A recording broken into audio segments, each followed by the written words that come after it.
வணக்கம். தமிழ்நாட்டில் சமூக மாற்றங்கள் 18ஆம் நூற்றாண்டின் பிற்பாதியில் ஐரோப்பியர்கள் இந்திய துணைக்கண்டத்தின் மீது தங்கள் அரசியல் அதிகாரத்தை நிறுவினாங்க. இந்திய துணைக்கண்டத்தின் மீது தங்களுடைய அரசியல் அதிகாரத்தை 18ஆம் நூற்றாண்டில் நிறுவனவங்க யார்? அதாவது 18ஆம் நூற்றாண்டின் பிற்பாதியில் நிறுவனவங்க யார் அப்படின்னா ஐரோப்பியர்கள். 19ஆம் நூற்றாண்டின் தொடக்கத்தில் இந்தியாவை இணைப்பதில் அக்கறை செலுத்திய அவர்கள் 19ஆம் நூற்றாண்டின் தொடக்கத்தில் இந்தியாவை இணைப்பதில் அக்கறை செலுத்திய அவர்கள் இந்திய சமூகத்தை மறு ஒழுங்கமைப்பு செய்தனர். மறுமலர்ச்சியானது ஒரு கருத்தியல் பண்பாட்டு நிகழ்வாகும். கருத்தியல் பண்பாட்டு நிகழ்வு அப்படிங்கிறது என்னது அப்படின்னா மறுமலர்ச்சி. மறுமலர்ச்சியானது ஒரு கருத்தியல் பண்பாட்டு நிகழ்வாகும். இது நவீனம், பகுத்தறிவு, சமூகத்தின் முற்போக்கான இயக்கம் ஆகியவற்றுடன் நெருக்கமாக பிணைக்கப்பட்டுள்ளது. திறனாய்வு சிந்தனை மறுமலர்ச்சியோட வேர்களில் உள்ளது. திறனாய்வு சிந்தனை அப்படிங்கிறது அந்த மறுமலர்ச்சியுடைய வேரில் இருக்குது அப்படின்னு சொல்லியிருக்காங்க. அடுத்தது, ஐரோப்பிய மொழிகள் தவிர்த்து அச்சில் ஏறிய முதல் மொழி அப்படின்னு சொன்னோம்னா தமிழ் மொழி தான். ஐரோப்பிய மொழிகள்லாம் விட்டுட்டு அச்சில் ஏறின முதல் மொழி என்னது அப்படின்னு சொன்னோன்னா அது தமிழ் மொழி. சரிங்களா? அடுத்தது 1578 தம்பிரான் வணக்கம் எனும் தமிழ் புத்தகம் கோவாவில் வெளியிடப்பட்டது. 1578 தம்பிரான் வணக்கம் எனும் தமிழ் புத்தகம் கோவாவில் வெளியிடப்பட்டது.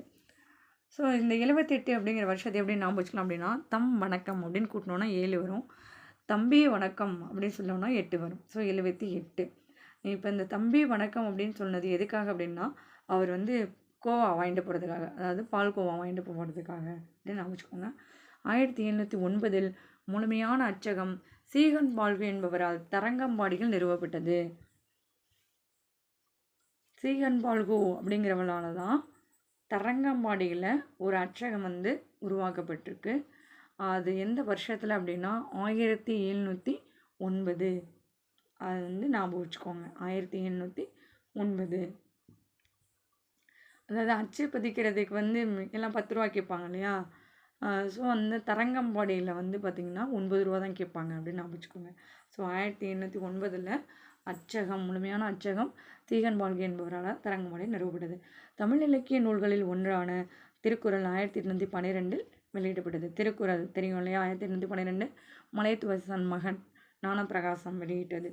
1812 நம்ம எல்லாம் தெரிஞ்சது தான். இல்லைன்னா ஒரு திருக்குறள் 2 அடியில் இருக்கும் அப்படின்னு கூட நான் வச்சுக்கோங்க. 1812. அடுத்தது, 19ஆம் நூற்றாண்டில் தமிழ் அறிஞர்களான சி.வை. தாமோதரனார். 19ஆம் நூற்றாண்டின் தமிழ் அறிஞர்களான சி.வை. தாமோதரனார் 1832 1832லேருந்து 1901. இந்த சி.வை. தாமோதரனாருடைய பிறப்பு இறப்பு வருஷத்தை எப்படி ஞாபகம் வச்சுக்கலாம் அப்படின்னா சி.வை. தா, அதாவது இனிஷியலோடு சேர்த்து அவருடைய பேருடைய ஃபஸ்ட் லெட்டர் சொன்னோன்னா 3, அந்த இனிஷியலை மட்டும் சொன்னோன்னா 2, சி.வை. 32. அந்த தாமோதரனார் அப்படிங்கிறதுனால தாம் முழு எண்களை ஞாபகம் வச்சுக்கோங்க. நம்ம முழு எண்கள் ஞாபகம் வச்சுக்கலாம். அதாவது முழுக்கள் அப்படின்னா முழு எண்கள் அப்படின்னா 01 அப்படின்னு வரும் இல்லையா? அப்போ 01. உ.வி. சாமிநாதர், அதாவது 5 ஐம்பூதங்களையும் 5 சாமியாக கும்பிட்டாங்க. 1855. உ.வி. சாமிநாதர் நூல் நிலையம் 1942 நமக்கு தெரியும் இல்லையா? அப்போ 1942.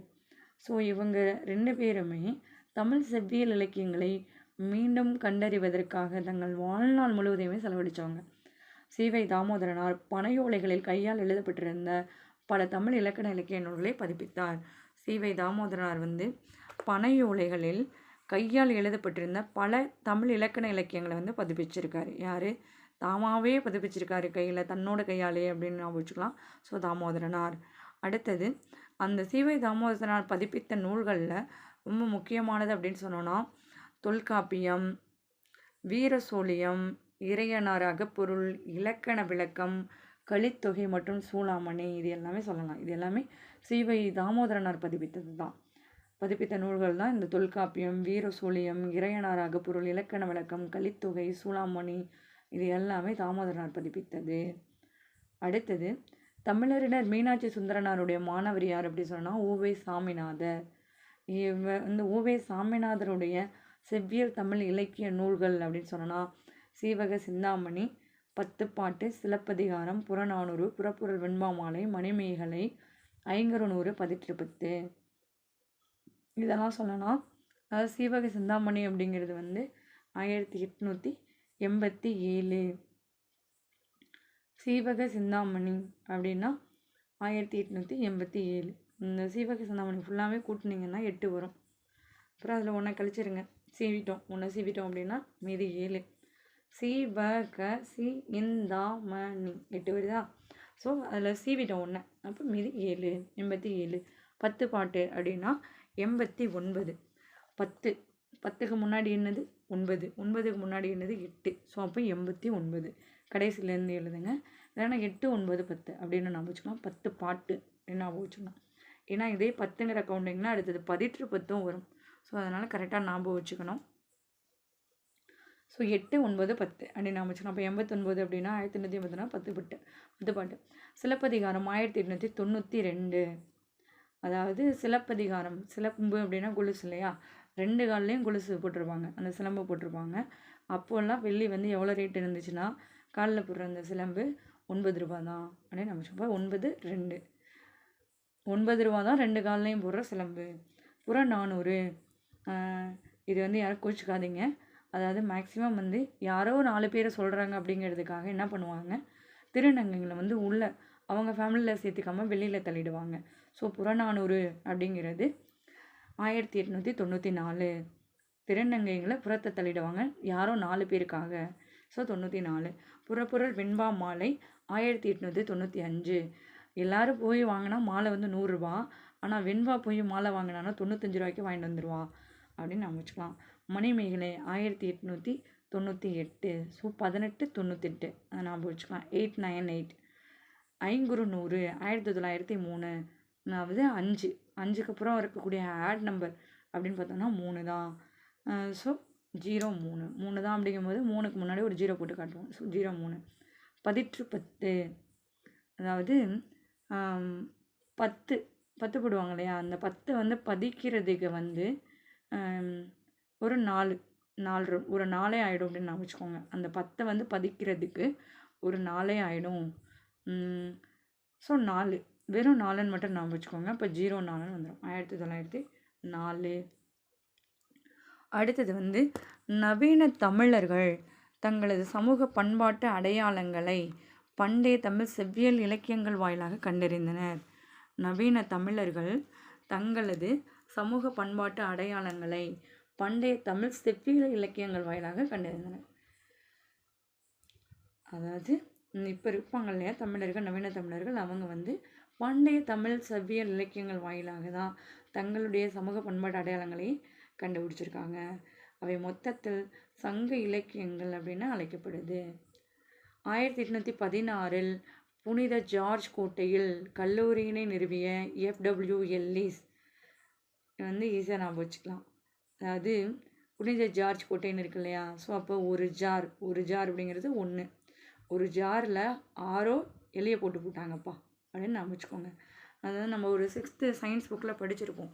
அந்த எலியை வச்சு அந்த ஆக்சிஜன் இருக்கா அப்படிங்கிற மாதிரி ஒரு செடியை வச்சு செக் பண்ணுவாங்க இல்லையா.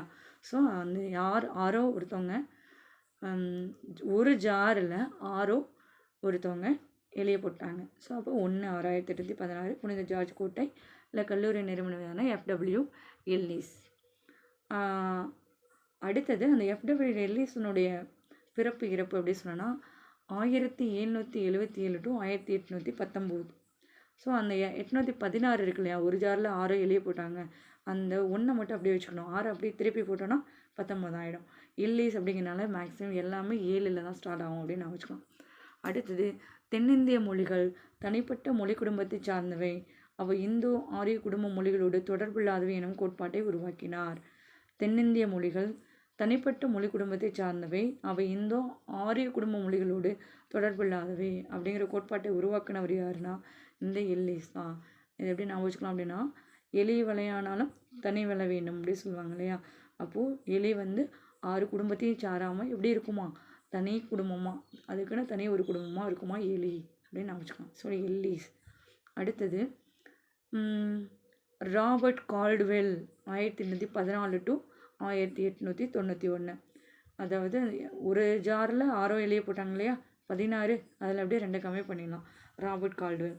அப்படி இல்லை அப்படின்னா எப்படி ஞாபகம் வச்சுக்கலான்னா, ஒரு கால் பண்ணியிருக்காங்க. யார் அப்படின்னா 4 எழுத்து வார்த்தை உள்ள ராபர்ட்.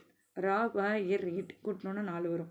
ஸோ ஒரு கால் பண்ணிவிட்டு ராபர்ட் போயிட்டான் அப்படின்னு ஞாபகம் வச்சுக்கலாம். அப்போ அந்த ராபர்ட் அப்படிங்கிறது எழுத்தை கூட்டினோன்னா 4. 1891 யாருக்கு கால் பண்ணிட்டு போனாங்க அப்படின்னா 91 வயசு அவங்க தாத்தாவுக்கு அப்படின்னு ஞாபகம் வச்சுக்கலாம். So 1814 to 1891. திராவிட அல்லது தென்னிந்திய மொழிகளின் ஒப்பிட்டு இலக்கணம் என தலைப்பிடப்பட்ட நூலில் இக்கோட்பாட்டை 1856 விரிவுபடுத்தியிருக்காரு. அதாவது 1857 ஸ்ட்ரகிள் பண்ணுவாங்க இல்லையா, முதல் இந்திய சுதந்திர போர் 1947 கிடைக்கும். 1857 1947 கிடச்சிருக்கு. ஸோ சரி, ராபர்ட் கால்டுவெல் அப்படின்னா ஒரு கால் பண்ணுறதுக்கு ராபர்ட் அப்படிங்கிற 4 எழுத்து வார்த்தையுள்ளவர். அவங்க 91 வயசு தாத்தாவுக்கு கால் பண்ணிட்டு போயிட்டார். திராவிட அல்லது தென்னிந்திய மொழியின் ஒப்பீட்டு இலக்கணாவை கால்டுவெல் நமக்கு தெரியும். ஸோ 1856 இதை வந்து விரிவுபடுத்தியிருக்காரு. ஸோ திராவிட மொழிகளுக்கிடையில் நெருக்கமான ஒப்புமை இருப்பதையும்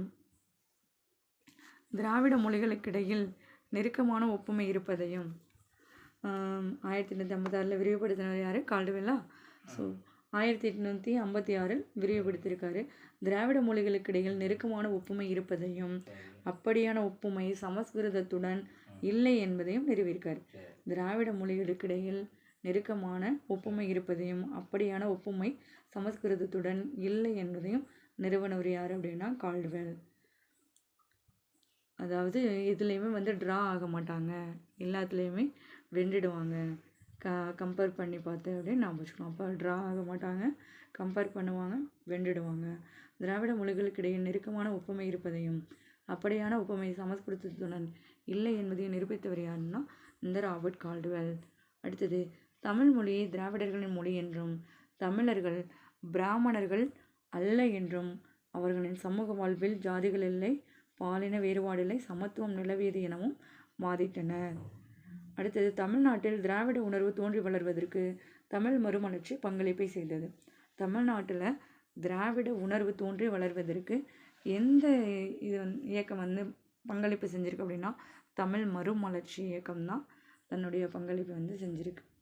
பி. சுந்தரனாரால் எழுதப்பட்ட மனோன்மணியம் எனும் நாடக நூலில் இடம்பெற்றுள்ள தமிழ்மொழி வாழ்த்து பாடலில் மெய்ப்பிக்கப்பட்டுள்ளது. பி. சுந்தரனார் அப்படின்னா 1855 டு 1897. ஆல்ரெடி இந்த 855 நம்ம படிச்சிருக்கோம். ஊவே சாமிநாதருக்கு 5 ஐம்பூதங்களையும் 5 சாமியாக கும்பிட்டோம் இல்லையா. ஸோ ஊவே சாமிநாதருடைய ஆசிரியர் தான் மகாவித்வான் மீனாட்சி சுந்தரனார். ஆனால் அந்த மீனாட்சி சுந்தரனார் இவர் கிடையாது, இவர் வந்து பி. சுந்தரனார். ஸோ அந்த இயரை வந்து ஞாபகம் வச்சுக்கணுங்கிறதுக்காக சொல்கிறேன். So 1855 to 1897 B. சுந்தரனார் எழுதினது தான் மனோன்மணியம் அப்படிங்கிற நாடக நூலில் தமிழ் மொழி வாழ்த்து அப்படிங்கிற பாடலில் மெய்ப்பிக்கப்பட்டிருக்கு. அடுத்தது, வள்ளலார் அப்படின்னு பிரபலமாக அறியப்பட்டவர் யாருன்னா ராமலிங்க அடிகள். வள்ளலார் அப்படின்னு பிரபலமாக அறியப்பட்டவர் யார்? ராமலிங்க அடிகள். 1823 டு 1874. அதாவது வள்ளலார் ராமலிங்க அடிகள்னு 2 பேர் இருக்குது. 2 வள்ளலார் ராமலிங்கம் அடிகள் அப்படின்னு சொல்லிட்டு 3ஆக பிரிச்சுக்கலாம், 23. ஸோ 1874 அப்படிங்கிற எப்படி நான் வச்சுக்கலாம்னா ராமலிங்கனார் அப்படின்னு சொன்னோன்னா 7 வந்துடும். அடிகள் அப்படிங்கிறத கூட்டினோன்னா 4 வந்துடும். ஸோ 1874 நாம் வச்சுக்கலாம்.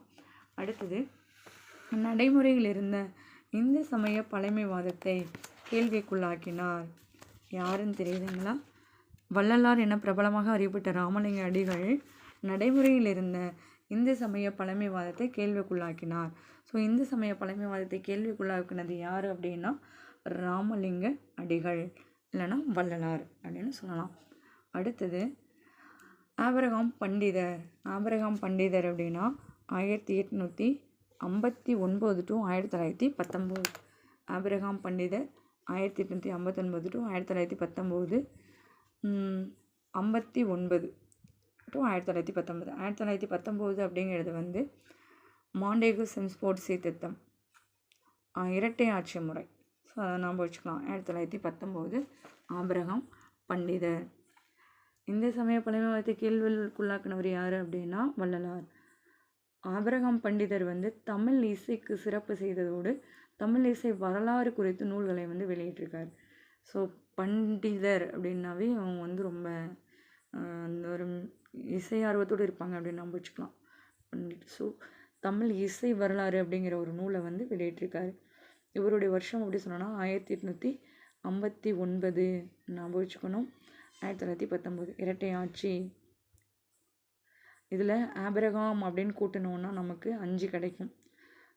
ஸோ பண்டிதர், ஆபிரகாம் பண்டிதர் அப்படின்னா நம்ம ஆக்சுவலாக ஆபிரகாம் பண்டிட் அப்படின்னு வச்சுக்கலாம். ஸோ இப்போ ஆபிரகாமை கூட்டினா 5 வரும். பண்டிட் அதோட சேருங்க, ஆபிரகாம் பண்டிட் அப்படின்னா 9 வரும். ஸோ அப்போ 1859. சி.வை. தாமோதரனார், ஊ.வை. சாமிநாதர், திருவி கல்யாண சுந்தரம் வந்து 1883 டு 1953. எங்கள் அம்மா அப்பாவுக்கு கல்யாணம் ஆன வருஷம் வந்து 1983. ஸோ அந்த 83 வந்து நான் ஞாபகம் வச்சுக்கிட்டேன். So 1883 to 1953.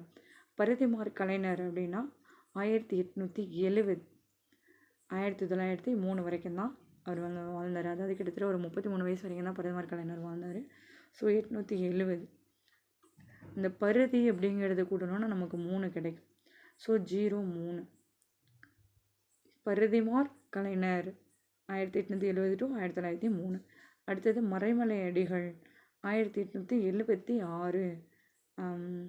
அதாவது யாரும் வந்து மறைஞ்சு போயிடல அப்படின்னு நான் வச்சுக்கலாம். ஸோ 7/6/76. 7 லோகத்தில் போய் தேடினாலும் 6 மறைஞ்சு போக மாட்டாங்க அப்படின்னு நான் வச்சுக்கோங்க. இல்லை 7 மலை தாண்டி, 7 மலை படம் பார்த்துருப்போம் இல்லையா? ஸோ 7 மலை தாண்டி போனாலும் 7 மலை படத்துலேயே அவர் வந்து மறைஞ்சு தான் இருப்பார் இல்லையா? மறைஞ்சு தான் வாழ்வார்.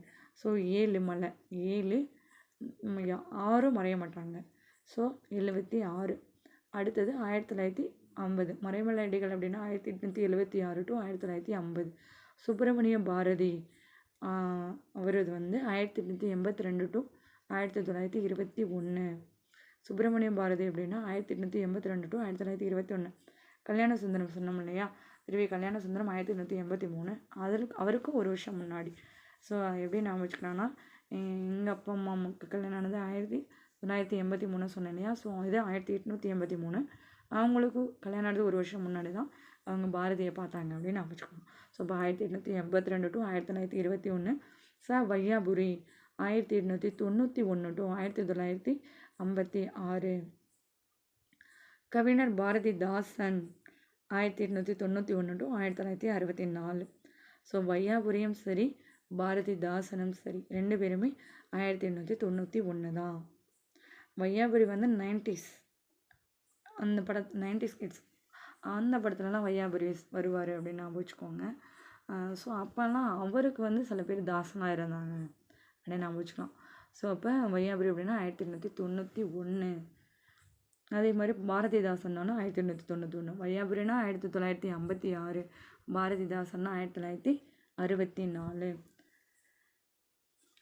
அடுத்தது பௌத்தத்திற்கு புத்துயிர் அளித்த ஒரு தொடக்க கால முன்னோடியான சிங்காரவேலர்.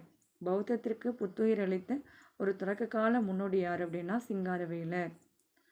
சிங்கம் வந்து எப்படி இருக்கும், அதாவது பவுன்லாம் இருக்காது, அது வந்து கொஞ்சம் டெரராக தான் இருக்கும் இல்லையா? ஸோ அப்போ சிங்காரவேலர் பௌத்தத்திற்கு புத்துயிர் அளித்த ஒரு தொடக்க கால முன்னோடி யார் அப்படின்னு சொன்னோன்னா சிங்காரவேலர். 1860 டு 1946. காலனி சக்தியை எதிர்கொள்வதற்காக பொதுமடைமை வாதத்தையும் சமத்துவத்தையும் வளர்த்தவர் யார் அப்படின்னா சிங்காரவேலர். அதாவது சிங்கம் மாதிரி பையனை வளர்ப்பாங்க இல்லையா? எப்படி இருக்குன்னா, எல்லாருக்கும் ஒரு பொது உடைமையாக இருக்கணும், சமத்துவத்தை வளர்க்கணும்னு சொல்லி வளர்க்குறாங்க சிங்கம் மாதிரி பையனை அப்படின்னு நான் வச்சுக்கலாம். பண்டிதர் அயோத்திதாசர். அங்கே பார்த்தவர் வந்து ஆபிரகாம் பண்டிதர், இங்கே பார்க்குறவர் வந்து பண்டிதர் அயோத்திதாசர். 1845 டு 1914. பண்டிட் அப்படின்னாவே 4ன்னு வரும் இல்லையா? பண்டிட் அப்படின்னா ஒருத்தர் தான் இருப்பாங்க. பண்டிட்டை கூட்டினா 4. ஸோ 1914. அதே நாளில் முன்னாடி போட்டு அந்த நாளோட 1 கூட்டினோன்னா 5. So 1845 to 1914. பெரியார் ஈவே ராமசாமி. பெரியார் ஈவே ராமசாமி ஐயா வந்து 1879 to 1973. 1879 to 1973. So Periyar EV Ramasamy 1879 to 1973. இது வந்து 79 1873லேருந்து 973 நம்ம வச்சுக்கலாம். ஸோ இதில் வந்து அந்த 3ஓட கவுண்டிங். ஸோ 3, 6, 9 அப்படிங்கிற அந்த 9 முன்னாடி போட்டுடலாம். இல்லைனா 3ஓட ஸ்கொயர் 3, 9ன்னு வரும் இல்லையா? ஸோ ஈவே ராமசாமின்னு சொல்லுவோம், பெரியார்னு சொல்லுவோம். ஸோ 2 பேர். அப்போ 73. அந்த 3 வந்து ஸ்கொயர் பண்ணோன்னா 9. So 1879 to 1973. அதுதான் பெரியார் ஈவே ராமசாமி. சமூக ரீதியாக உரிமைகள் மறுக்கப்பட்ட ஒதுக்கப்பட்ட மக்கள் பிரிவினரின் உரிமைகளுக்காக பகுத்தறிவு சித்தாந்தத்தை உயர்த்தி பிடித்தவர் யாருன்னா இவர் தான். அடுத்தது பரிதிமாற் கலைஞர். வி.கோ. சூரிய நாராயண சாஸ்திரி. பரிதிமாற் கலைஞருடைய அதாவது வி.கோ. சூரிய நாராயண சாஸ்திரி, அதுதான் அவருடைய இயற்பெயர். அதுதான் அவர் வந்து தமிழ் மீது உள்ள பற்றின் காரணமாக பரிதிமாற் கலைஞர் அப்படி சொல்லிட்டு மாற்றி வச்சுருப்பார். ஆல்ரெடி நம்ம அவருடைய ஏஜை பார்த்தோம். 1870 to அதாவது வருஷத்தை 1870 to 1903. இவர் வந்து மதுரை அருகே வந்து பிறந்தவர். சென்னை கிறிஸ்தவ கல்லூரி தமிழ் பேராசிரியராக பணியாற்றியிருக்காரு. இவர் வந்து எங்கே பிறந்தார் அப்படின்னா மதுரை பக்கத்தில் பிறந்திருக்காரு. சென்னை கிறிஸ்தவ கல்லூரியில் வந்து தமிழ் பேராசிரியராக பணியாற்றியிருக்காரு. தமிழின் மீது சமஸ்கிருதம் கொண்டிருந்த செல்வாக்கை அடையாளம் கண்ட தொடக்க கால தமிழ் அறிஞர்களும் இவரும் ஒருத்தர். தமிழின் மீது சமஸ்கிருதம் வந்து செல்வாக்கு கொண்டிருக்கு அப்படின்னு சொன்னது அடையாளம் கண்ட தொடக்க கால தமிழ் அறிஞரில் இந்த பரிதிமாற் கலைஞரும் ஒருத்தர். அதனால் தனக்கே பரிதிமாற் கலைஞர் என தூய் தமிழ் பெயரை சூடிக்கொண்டவர். தமிழ் மொழி ஒரு செம்மொழி என்றும், எனவே சென்னை பல்கலைக்கழகம் தமிழை ஒரு வட்டார மொழி என அழைக்கக்கூடாது அப்படின்னு சொல்லி முதலாக வாதிட்டவர். சரிங்களா? தமிழ் வந்து ஒரு செம்மொழி தான், அதை வந்து சென்னை பல்கலைக்கழகம் வந்து ஒரு வட்டார மொழி அப்படின்னு அழைக்கக்கூடாது அப்படின்னு சொல்லிட்டு வாதிட்டவர் யார் அப்படின்னா இந்த பரிதிமாற் கலைஞர் தான். அடுத்தது மிக முக்கியமான ஒன்று, 14 வரி செயல் வடிவத்தை தமிழுக்கு அறிமுகம் செய்தவர். 14 வரி செயல் வடிவத்தை தமிழுக்கு அறிமுகப்படுத்தவர் யாருன்னா இந்த பரிதிமாற் கலைஞர் தான். 33 வயசுலேயே அவர் வந்து இறந்துட்டார். அடுத்தது மறைமலை அடிகள். மறைமலை அடிகள் 1876 to 1950. அதாவது ஏற்கனவே சொன்னோம் இல்லையா, 7 மலை படத்தில் அவர் மறைஞ்சு யாருக்காகவும் அவர் வந்து ஒளிஞ்சிருக்க மாட்டார், அவங்க ஒய்ஃபுக்காக தான் இருப்பாங்க அப்படின்னு நினைப்போம். ஸோ இப்போ 7 மலை 7, 6 1876 to 1950. தமிழ் மொழியியல் தூய்மைவாதத்தின் தந்தை. அவர் வந்து எந்த ஒரு சண்டை சச்சரவும் இல்லாமல் தூய்மையாக வாழ்க்கையை கொண்டு போகணும் அப்படிங்கிறதுக்காக தான் அந்த 7 மலை படத்தில் யாருக்காகவும் பயந்து இல்லாமல் மறைஞ்சு வாழ்வார். ஸோ தமிழ் மொழியியல் தூய்மைவாதத்தின் தந்தை அப்படின்னு போற்றப்படுவர் யாருன்னா இந்த மறைமலை அடிகள் தான். தனித்தமிழ் இயக்கத்தை தூய தமிழ் இயக்கத்தை உருவாக்கியவர். தனியாக தானே வாழ்ந்தார் அவங்க குழந்தையோட 7 மலை படத்தில் அர்ஜுன். அதனால் தனித்தமிழ் இயக்கத்தை உருவாக்கியவர் யாருனாலும் இவர் தான். அடுத்தது சங்க இலக்கிய நூல்களான பட்டினப்பாலை, முல்லைப்பாட்டு ஆகியவற்றிற்கு விளக்க உரை எழுதியிருக்கிறாரு. இவர் இளைஞராக இருந்தபோது சித்தாந்த தீபிகா அப்படிங்கிற பத்திரிகையில் பணிபுரிஞ்சிருக்கார். அப்போ சித்தாந்த தீபிகா அப்படிங்கிற பத்திரிகையில் பணிபுரிந்தவர் யார் அப்படின்னா இந்த மறைமலை அடிகள் தான். சென்னை கிறிஸ்துவ கல்லூரியில் இவரும் வந்து ஒரு தமிழ் ஆசிரியராக பணியாற்றியிருக்கிறாரு. ஆல்ரெடி கிறிஸ்தவ கல்லூரியில் தமிழ் பேராசிரியராக இருந்தவர் யார்? பரிதிமாற் கலைஞர். ஸோ இந்த மறைமலை அடிகளும் அதே சென்னை கிறிஸ்தவ கல்லூரியில் தான் தமிழ் ஆசிரியராக இருந்திருப்பார். அடுத்தது பிராமணர் அல்லாதோர் இயக்கத்தின் மீது பற்று கொண்டிருந்தார். அவருடைய ஆசிரியர்களான பி. சுந்தரனார், சோமசுந்தர நாயக்கர் ஆகிய இருவரும் அவருடைய வாழ்க்கையில் முக்கிய செல்வாக்கு செலுத்தியிருக்கிறாங்க. அதாவது இந்த மறைமலை அடிகளுடைய ஆசிரியர், அதாவது ஊவே சாமிநாதருடைய ஆசிரியர் மகாவித்வான் மீனாட்சி சுந்தரனார் இல்லையா, அதே மாதிரி இந்த மறைமலை அடிகளுடைய ஆசிரியர்னா பி. சுந்தரனார். இந்த தமிழ்தாய் வாழ்த்து பாடல் பார்த்தோம் இல்லையா, 1856 தமிழ்தாய் வாழ்த்து பாடல் அதாவது 1855 டு 1897. 1856 வந்து திராவிட மொழி திராவிட மொழியின் ஒப்பீட்டு இலக்கணம் அப்படிங்கிற நூலை வந்து கால்டுவெல் எழுதியிருப்பார். இது வந்து 55 இவருடைய காலம் வந்து பி. சுந்தரனார். ஸோ அந்த பி. சுந்தரனார் தான் சோமசுந்தர நாயக்கரும் தான் அந்த மறைமலை அடிகளாருடைய ஆசிரியர். அடுத்தது தனித்தமிழ் இயக்கங்கள். தூய தமிழ் வார்த்தைகளை பயன்படுத்துவதையும் சமஸ்கிருதத்தின் செல்வாக்கு தமிழ் மொழியிலிருந்து அகற்றப்படுவதையும் இந்த மறைமலை அடிகள் வந்து ஊக்குவிச்சிருக்காரு. அடுத்தது தூய தமிழ் அப்படின்னாவே மறைமலை அடிகள் தான். தூய்மையான ஒரு வாழ்க்கை வாழ்றதுக்கு தனித்திறந்தார். ஏழுமலைபுரத்தில் அர்ஜுன் சார் அப்படின்னு சொல்லி ஞாபகம் வச்சுக்கோங்க. அடுத்தது வந்து மறைமலை அடிகள் அவரோட பொண்ணு யாருன்னா நீலாம்பிகை அம்மையார், நமக்கு நல்லாவே தெரிஞ்சது. ஸோ வேதாச்சலம் அப்படிங்கிற அவருடைய பேரை தமிழில் மறைமலை அடிகள் அப்படின்னு மாற்றிக்கிட்டார். அதே மாதிரி ஞானசாகரம் அப்படிங்கிற பத்திரிகையோட பேரை அறிவுக்கடல் அப்படின்னு மாற்றிக்கிட்டாரு. சரிங்களா? ஸோ அதே மாதிரி அவர் வந்து இளம் வயதில் பத்திரிகையில் பணிபுரிஞ்சது வந்து சித்தாந்த தீபிகா. ஆனால் ஞானசாகரம் அப்படிங்கிற அவருடைய பத்திரிகையை வந்து அறிவுக்கடல் அப்படின்னு மாற்றம் செஞ்சுட்டாரு. இது எல்லாத்தையும் சேர்த்து ஒரு கீவேர்டு வைக்கலாம். அதாவது வேதங்கள் எல்லாம் வேத வியாசகர் முனிவர்கள் அப்படி சொல்லுவோம் இல்லையா, அவங்க வந்து மலையில் தான் மறைஞ்சு தவம் பண்ணுவாங்க ஞானம் பெறுவதற்காக, அறிவு பெறுவதற்காக அப்படின்னு நான் வச்சுக்கணும். அப்போ வேதா, மலை, ஞானசாகரம், அறிவுக்கடையெல்லாம் லிங்க் ஆகிடும். ஸோ அவருடைய சமரச சன்மார்க்க சங்கம் என்னும் நிறுவனம் பொதுநிலை கழகம் என்று பெயரிடப்பட்டது.